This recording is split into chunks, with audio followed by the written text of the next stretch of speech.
Shalom. First and foremost, I want to give all praises, honor, and glory to Yahweh, Bahasham, Yahweh Shai, Bahasham, Recha Kodash. Double honors to the elders and the apostles of Great Millstone, and peace and blessings to the elect. And today we're going to go into the book of Deuteronomy, 25th chapter. If there be a controversy between men, and they come unto judgment, that the judges may judge them, then they shall justify the righteous and condemn the wicked. So when they judge the matter, whoever is wrong will be condemned, whoever is right will be justified. And it shall be, if the wicked man be worthy to be beaten, that the judge shall cause him to lie down and to be beaten before his face, according to his fault by a certain number. So whatever number of beatings or lashes are worthy of his iniquity, he would be beaten in the presence of that judge. 40 stripes he may give him and not exceed. So that at maximum the whippings has to be 40. You can't give him more.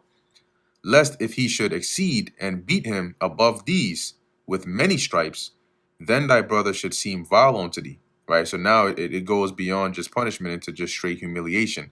And you're not supposed to do that. Thou shalt not muzzle the ox when he treadeth out the corn. Okay, so when you have the ox that's like walking upon the threshing floor to tread out the corn, right, from the husk, you're not supposed to muzzle it to bind its mouth shut. Why? So it can eat, right? Because as it says, the scriptures say like the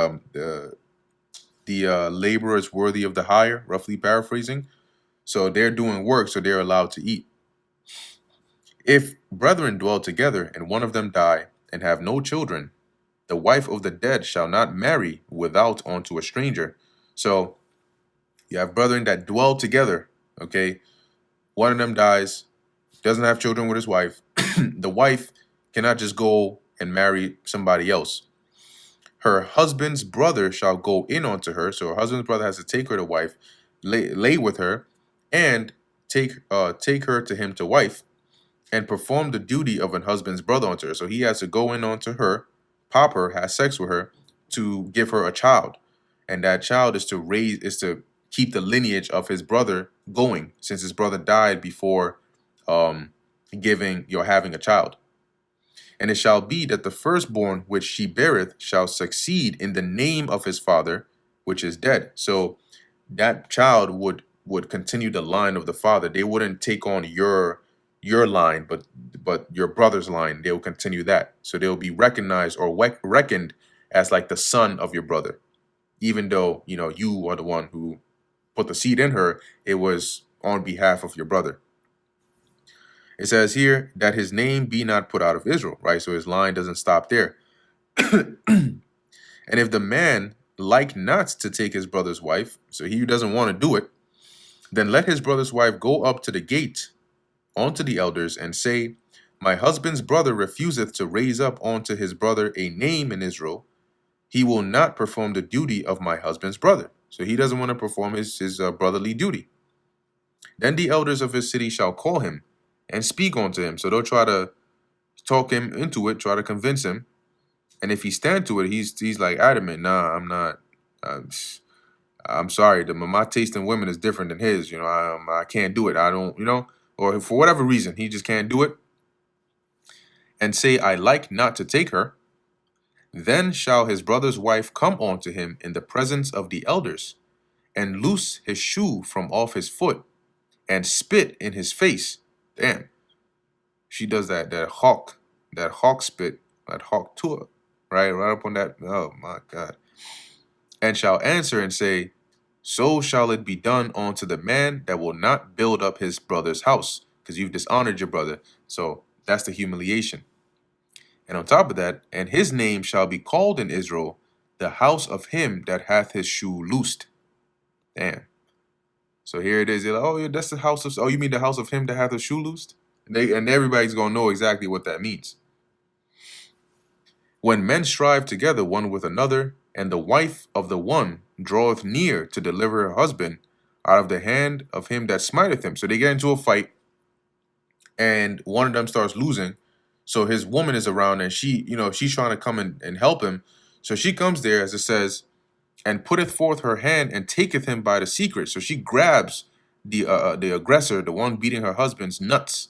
All right, she grabs a hold of them things, with a fierce iron grip. Okay, like babies, when babies grab your finger, and you wondering how the hell is this barely 2 feet big baby got such a strong grip? Yeah, like that. You know, you got this dude squealing and shit. Anyway, so if she does that, then thou shalt cut off her hand. Thine eye shall not pity her, because that's a very dangerous thing. If she damaged those nuts, those goods, hey, that's somebody's lineage right there. Thou shalt not. So you got to cut that hand off. It's crazy, but just so you know, don't go grabbing nuts. Verse 13: Thou shalt not have in thy bag diverse weights, a great and a small. So, meaning when you because that was something that people did to scam. All right, you got to have just weights, as it's going to go into verse 14. Thou shalt not have in thine house diverse measures, a great and a small. So say you go to the marketplace, right? Somebody says, hey, can I have, like, I don't know, an ephah or of wheat or something, right? You would have the scale or the balance, and then you would put the weight, right? You would put the whatever they're trying to get on one side, and then whatever weight would be equivalent, right, in terms of measuring, to where they're both equal. That's how you would say, okay, so that's worth, I don't know, 15 shekels or whatever it is, based on the heaviness of it. But some people would use diverse weights, where they would label one as, oh, this is 15 shekels, but it's really heavier than that. And that was a false, like it says in Proverbs 11, a false balance. Same thing with your measurements, right? Imagine you sell a cup of rice, right? But your actual cup is in actuality, like, I don't know, 3/4 of an actual cup, but you label it as a cup. So whenever somebody comes for a cup of rice, you scoop that vessel full, but in actuality, that's really just 3/4 cup, because the size of your cup is not actually correct. But thou shalt have a perfect and just weight, a perfect and just measure shalt thou have, that thy days may be lengthened in the land which the Lord thy God giveth thee. So you're not scamming nobody.